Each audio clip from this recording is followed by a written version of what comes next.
the 25 years in 2021 because of the COVID situation. We had COVID, we had restrictions, we had lockdowns, we couldn't gather, we couldn't engage in different activities. So now that we are able to do a few things, we are celebrating the 25 years. Having given us that rich background of who you are, what you do, and now celebrating 25 years, what do you have to boast of as achievements in the 25 years? Yeah, thank you, Mr. Chirabo. It's been a long journey. I must say that at the beginning, UWA inherited an estate that maybe it was not prepared for. As I've told you, we had the game reserves, they were 12 in number, the national parks were 10, and then UWA came to manage all of them, the 22 wildlife protected areas. Now, at the beginning, most of these protected areas, especially the game reserves, which we now call wildlife reserves, the new law changed the name from game reserves to wildlife reserves. So people still talk about that, but the new name is wildlife reserves. So most of them were encroached upon. The boundaries were not clear. And I think one of the things that UWA set up to do at the beginning from the onset was to ensure that these protected areas are secure. They have boundaries which are clearly demarcated, and I think to a great extent that has been achieved. We have all our boundaries secure except a few areas in Mount Elgon. We still also have challenges in East Madi Wildlife Reserve, which we are trying, so the government is trying to sort out. So that is one aspect of boundary marking, securing the protected area estate is one achievement that UWA can boast of. In terms of the... How have you secured these? Through deployment, fencing them? No, just having the boundaries demarcated. You know, it is one thing if you have a land and you do not know its boundaries, then what are you managing? Okay. So we had to ensure that we know what we are managing by surveying them, because these protected areas have statutory instruments that gazette them, that describe their boundaries. So we've traced those ones, marked, surveyed them, and marked them. So that now is those one that you find have encroached on these, what happens? So what happened was we had in the EU project at the beginning, which looked at all the protected areas. There are some which were encroached beyond the recovery. Yes. And the recommendations was made to government for some of the areas which were encroached beyond recovery to be realigned, the boundaries realigned, and such areas degazetted, and that was done. But there are also areas which were virgin, which were not part of the protected areas, but contained wildlife or good ecosystems and landscapes that needed to be added. So there was a system, a protected area systems plan that was approved by Parliament around 2002-2003 that chopped off some areas, but also added on some areas to make sure that the protected area estates are secure. So when I talk about securing, it is that. Okay. That's one area. Then the other area is in terms of staffing. The new authority, when it started, it picked staff from the game department, staff from the national parks, total about 900 to manage the estates. So 22 protected areas spread around the country. That was a third order. So the numbers have increased. We are now reaching close to 3,000 staff of the authority and still growing. So that is another big achievement. The other achievement I may talk about is the wildlife numbers. Because of the wars of the 70s and 80s, our wildlife population was decimated in the national parks and wildlife reserves. So by the time UWA was formed, the population of most key wildlife species in the national parks had gone very, very low. So these numbers have been built up, and later on maybe I will give the figures of some of the key populations. But I'm happy to note that the key wildlife populations talk about the elephants, talk about the mountain gorillas, talk about the buffaloes, the giraffe, those big mammals in the national parks. We've seen the numbers grow, and some of the numbers have gone to the 1960 levels, which is very good for the country. In terms of the authority, at the beginning, conservation was mainly concentrating on law enforcement, then some aspects of tourism to allow people to enjoy the nature, So UWA has expanded. We brought in community conservation. We'll talk about community. That is the theme of our celebration, community transformation. So we started the community conservation department because we needed to work with the communities. If you are to manage these estates, you need the support of the people that live around these protected areas. So we created community conservation, research and monitoring department. We even went ahead and ventured into investigations, intelligence and prosecution to address issues of wildlife crime. So the departments have since expanded. In terms of infrastructure in the parks, the staff accommodation, at the beginning of UWA, I think only Queen Elizabeth National Park was boasting a few accommodation facilities for staff. Murchison Falls National Park also had, but the Konyewo had destroyed the infrastructure, including the staff accommodation. So as we talk now, I think 50 up to 60% of staff in the national parks are accommodated. So we have put up infrastructure to accommodate staff, infrastructure for offices, including, by the way, the UWA headquarter building. At the time UWA was formed, UWA was started in a small building in Kanjocha. Then it moved to Chintu Road near Sheraton. It was small. Now we have our own home. So the infrastructure has increased tremendously, but also the tourism. The tourism has been growing exponentially until COVID came, of course. The concessions, when UWA was formed, we had Mwea Lodge, only in Queen Elizabeth National Park. Para Lodge had been abandoned because of the insecurity. Chobe Lodge had deteriorated. Pakuba was not there. So we were talking about Mwea Safari Lodge within the national parks. Right now, we have so many lodges in the national parks, but also the private sector has come in and built lodges. Nobody knew that you could build a lodge around the park and make money.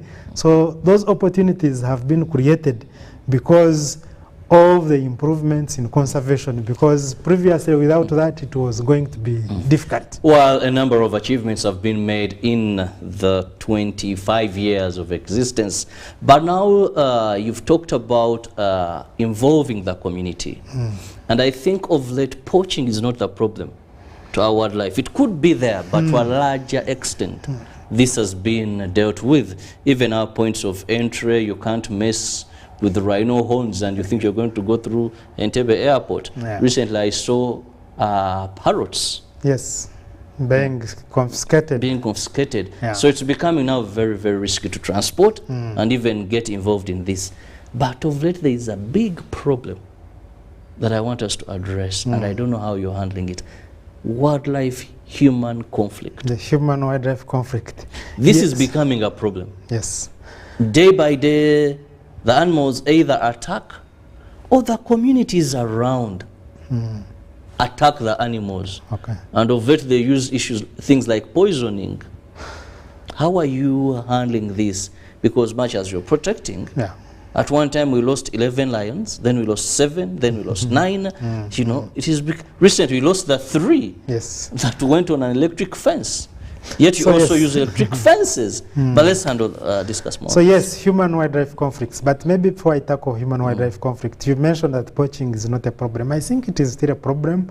But as you mentioned, the efforts that have been put in place are doing a lot to address the issue of poaching, the wildlife trafficking, and we can say we are doing a good job in that area. Now actually, now where we have poaching, I think is out of ignorance. These traditional hunters, but those organized poachers that were taking these, they come for the tusks of the elephants. Those. Yes, but is now the problem? We get spears, we go, we hunt an antelope. Those are the ones now I see you're suffering with more. Yes, so I will talk about poaching maybe later on. Let's go to human-wildlife conflict, which you talked about. Now, human-wildlife conflict, how does it become a conflict? We need to give it a context. We have this wildlife that is in the protected areas that are sort of islands. Previously, in the 60s, 50s, and 70s, the wildlife was roaming. Yes, we had the national parks and protected areas, but the wildlife doesn't know these borders. They were roaming. Our population has been increasing, and so wildlife is now restricted to only those protected areas. And you have the communities that are living and also growing crops up to the boundary of the national park. So you have the national park here, trees and everything well, and then immediately you cross, you go into a maize garden.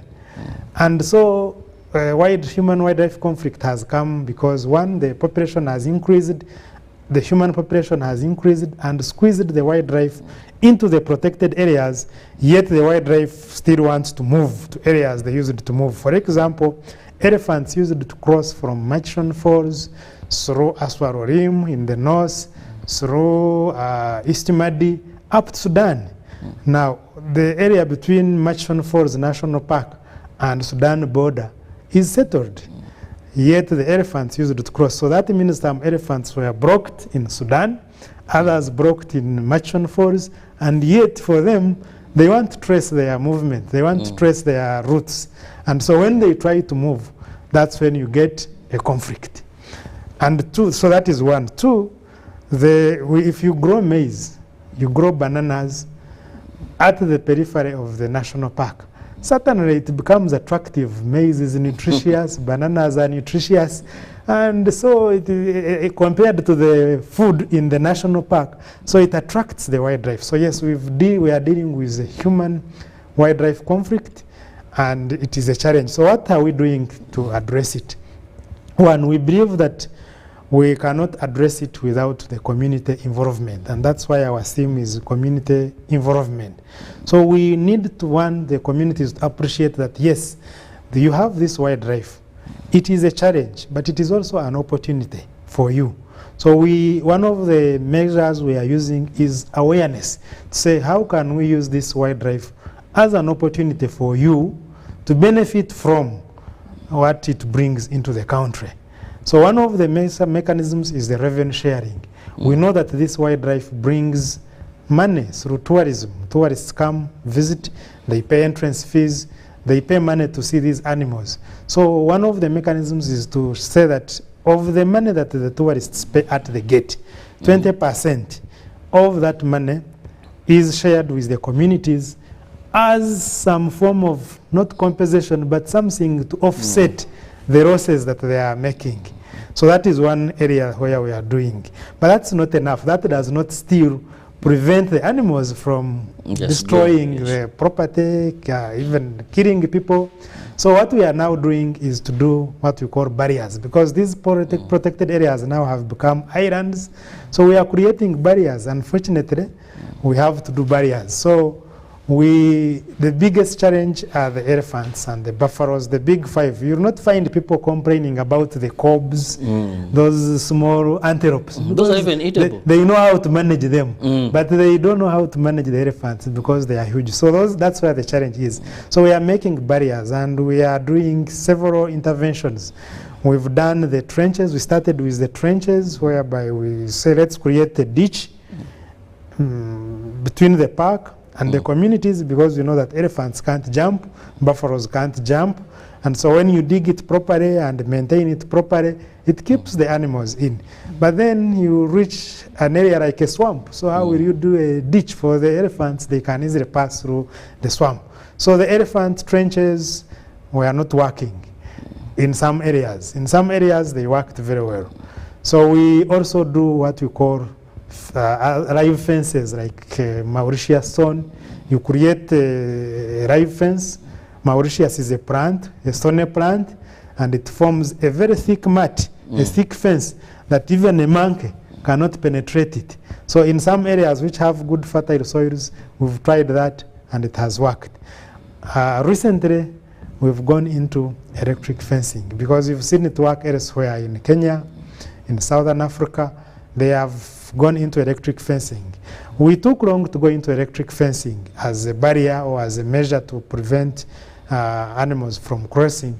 One, we saw that a fence creates a huge barrier. It shows that you know this is your part, this is my part. And when we are doing wildlife management, our approach was we needed the community to be part and parcel. So we took long to adopt. But of course, it became too much, the noise, the parliamentarians, everybody was saying, no, you must do something. So we had to go into electric fencing. And right now, I think we are about 100 kilometers of fencing in Murchison Falls and Queen Elizabeth National Park. And where we have done electric fencing, the challenge of human-wildlife conflict has reduced. But there are other measures, like the bees. Now, the bees... That is very interesting. Very interesting. And how this is how interesting the bees are. The bees have that buzzing noise. And that buzzing noise disturbs many animals, including the elephants, even the buffaloes. So what we do is we encourage the communities we give them beehives. They set them along the boundary. And then with modern beekeeping techniques, they harvest the honey. So the honey, the money from the honey harvesting helps to improve their livelihoods. So they earn a living from the honey. I'm tempted to say that would be the best. And then the bees stop the elephants. But of course the challenges are you need to get the beehives to be colonized. Sometimes they are not colonized. Sometimes people do not look after their beehives well. And so it is not 100% foolproof. So we use these methods in combination. We've tried chili. Chili is another method, the chili, the kamulari. You grow chili and then you get it and dry it and make paste out of it using elephant dung and that chili paste. And then you create a wire, you create a line. If you put it there, it smells badly. Sometimes you burn it, you burn that mixture with elephant dung and chili, and that choking smoke that comes out repairs the animals. So yes, that is another area. So that addresses the big animals. Now the other challenge now that we are looking at, which you talked about, is the poisoning. Now that is a different level. Now the poisoning comes from the cattle keepers mainly, because the lions, again, lions by nature are predators. They feed on other animals. Now the animals in the wild, ecologically, they are trained, when they are grown, they are trained to survive in the wild. So it is not easy for a lion to pick a cub, because immediately a cub is born, within the next few minutes it will be running. It knows survival for the fittest. It is survival for the fittest. Now, unfortunately, the domesticated animals, cattle, goats, well, they are easy, so they don't even know how to run. And so when in areas where you have cattle keeping, next protected areas, or in fishing villages in Queen Elizabeth, where people have again ventured from fishing into livestock rearing, the cattle, the goats become easy prey, because the lion doesn't need to struggle. It just jumps and grabs, and so it becomes a challenge, and people are not happy, and so they poison. So we have started the compensation policy now to say, well, if you have a loss occasioned by a lion, by a leopard or a hyena, because those are the predators, then we can compensate you as a way of minimizing the conflict. But also we try to encourage the people. If you are living in a fishing village in Queen Elizabeth National Park, it is a fishing village, for God's sake. So why we expect that the main activity there should be fishing, not livestock grazing, because the land is not there. The land which is there is for people to stay as they go to fish. So we have also come up with regulations to manage activities within fishing villages. We have also now a new law, the new Wildlife Act 2019 has come up with the compensation policy. So even the people who are losing crops, those who are injured by wildlife, even those who are killed. Unfortunately, you can't compensate life, but the law provides for compensation.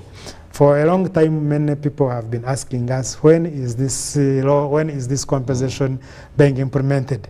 So we were into a long process of coming up with regulations. So now it's in existence. I'm happy to mention that the minister, about 2 weeks ago, 3 weeks ago, signed the regulations, and the next gazette, the government gazette, is supposed to gazette these regulations, and then we will start doing the compensation.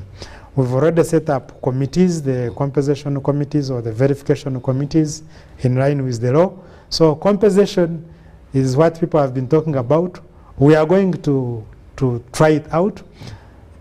We think it alleviates the problem, but it doesn't solve the problem. Because yes, you compensate today, but it doesn't stop the animals from coming. However, why it is very important is that at least it calms the community. Yes, it calms the level, community. because has been the problem. Yes. When we attack the animals, it is very hard. Imprisonment, everything. When the animals attack us, oh comrades, sorry, if a man tells you I've lost 3 calves, and I've gotten nothing. Yeah, so yes, it calms the situation. So in yes, one way or that the is other. it. It's actually what we had before was something called compassion. To say we cannot compensate, but at least we can console you. So even the compensation, as you rightly mentioned, it calms down the situation. We will continue to try out measures in the protected areas that try to limit the problem. Because if you want to solve the problem, treating the symptom is one thing, but you need to treat the cause. So if the cause is that the animals are getting out, let's see how we can prevent them from getting out. Now, I want to get back to revenue sharing, because revenue sharing is one thing that people have not understood. But also its impact, I must say. Most of the times I visit these protected areas, there's one thing that usually comes to my mind. I feel pity for communities around these areas. You go to protected areas, we have our brothers, the international tourists, in these vehicles with binoculars. We have the rich families with their children very happy, coming to look at these animals. Now you have the communities you're talking about who are rearing bees, who are getting elephant dung, putting in piri-piri, who sleep wandering. Isn't that a leopard? Isn't fidgeting? But they are barefooted. They are living in absolute poverty. They can't take their children to school. But they're the stewards, much as you're there. Yes. Because if they chose to poison, indeed they would. You know, they're the ones having, and I've already asked myself, they have the resource we are enjoying, though we are paying. But they're in absolute poverty. Many of them have never officially, I mean, going through the right channels, visited these game reserves. They will tell you, you know, my journalistic instincts keep on disturbing. So you ask them, how often do you go there? They tell you, hey, we can't afford it. It's for you coming from Kampala. I'm like, Jesus. So poverty, I think poverty is in the minds of people. I agree that some of the communities around protected areas are poor, but it is relative, I must say. And it varies from place to place. Let's talk about Bwindi. If you go to Bwindi, the way Bwindi was created because of the mountain gorillas. Bwindi, I think before it became a national park, the levels of poverty around those areas must have been, I don't know how to describe it. If you go to Bwindi now, and you look at the level of development, because when tourism started in Bwindi, lodges came up. They were employing people. These lodges were buying vegetables, tomatoes, food from the communities. The park was employing people as guides, as trackers. Then the communities were trained by conservation organizations to do to get something they can sell to the tourists. Now, when you go to Bwindi, you find that the communities around Bwindi, especially in the areas where tourism is thriving, they are a little bit different than when you go, say, to Queen Elizabeth, where you find that most of the communities, they think about the park, they think about meat. And all they want is to go in and get meat. So we need to ensure that all our communities look at these parks as opportunities. And there are different ways they can benefit. Look at the jobs as one, but how many people can you employ? You can't employ so many. You can't employ the whole village in the national park.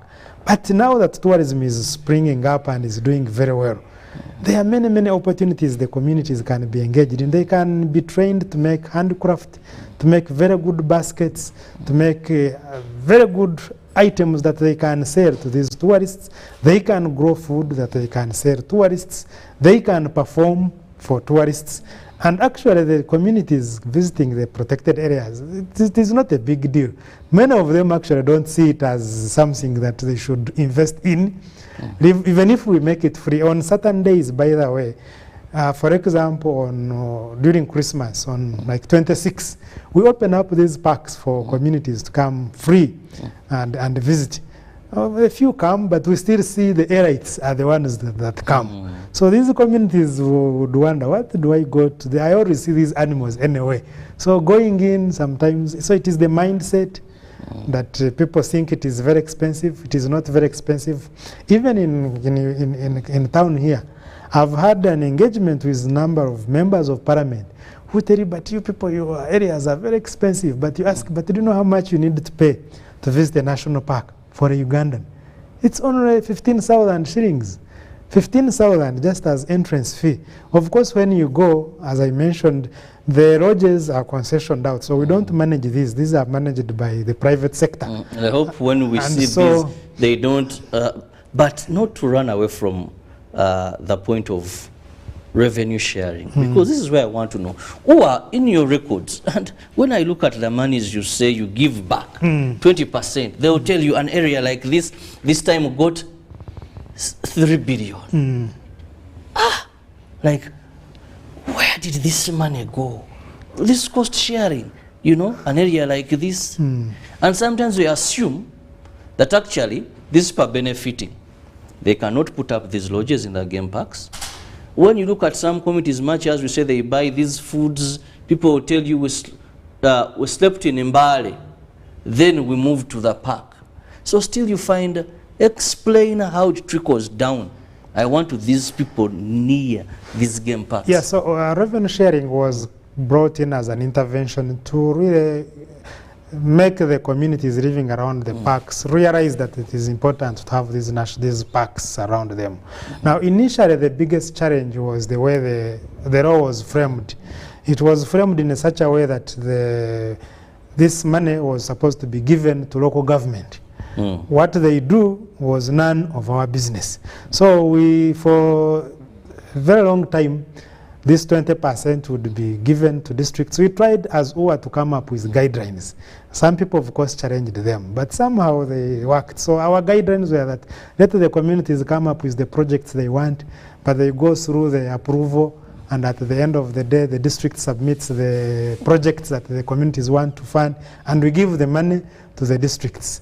And of course, as you mentioned, when you give the money to the district which is going to the village, it will pass through the sub-county, then through the parish.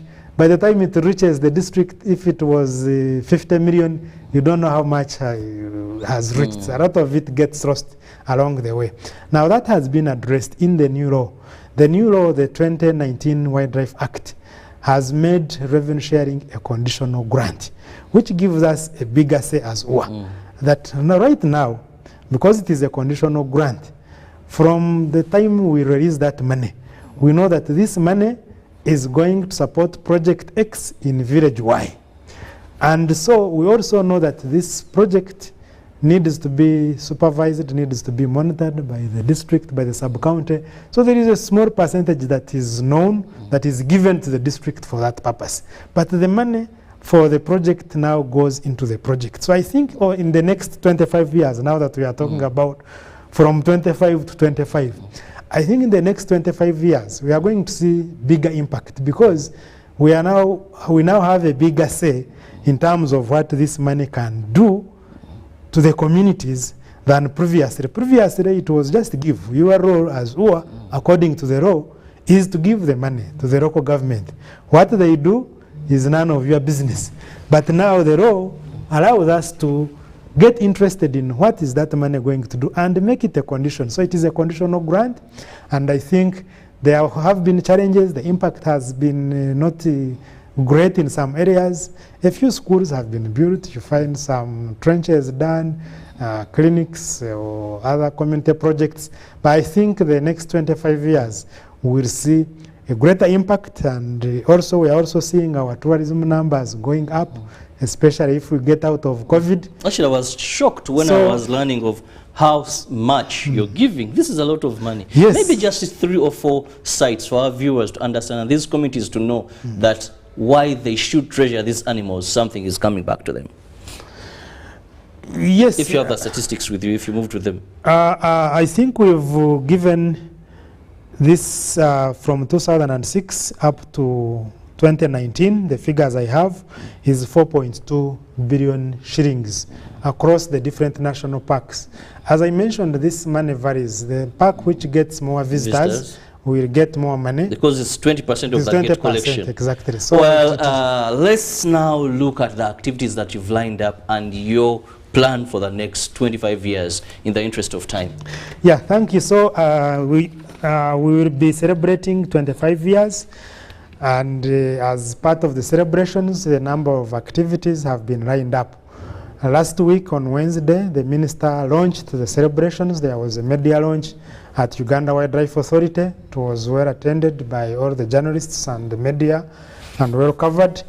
The next major event will be the conservation conference. We have a conservation conference where we shall discuss and have more time to discuss what has UA done, how has UA been in the last 25 years. These achievements, we shall break them down, and where is UA going. So we shall have a conservation conference on 21st of this month at Protea Hotel. Unfortunately, it is an invitee. You have to be invited to attend physically, but we will make sure that it is covered by the media. And also virtually, people will be allowed to attend this virtually so that as many people can benefit. We have lined up for a CSR activity, corporate social responsibility. You know, we are based in Kamwocha, and this activity will also happen in the protected areas. We want to do something for the community, so we'll be cleaning the Kamwocha market. We are working with the leaders there. We'll also be cleaning the wildlife street. There is a street that runs from Murago roundabout to Chira Road police station. It is the wildlife street. It has wildlife sculptures. We'll march along that. We'll clean it as well. And then we'll offer support to the leadership of Kamwocha market to make sure that their market is clean. We will have a major event, the major celebrations. The CSR will happen on 22nd of this month.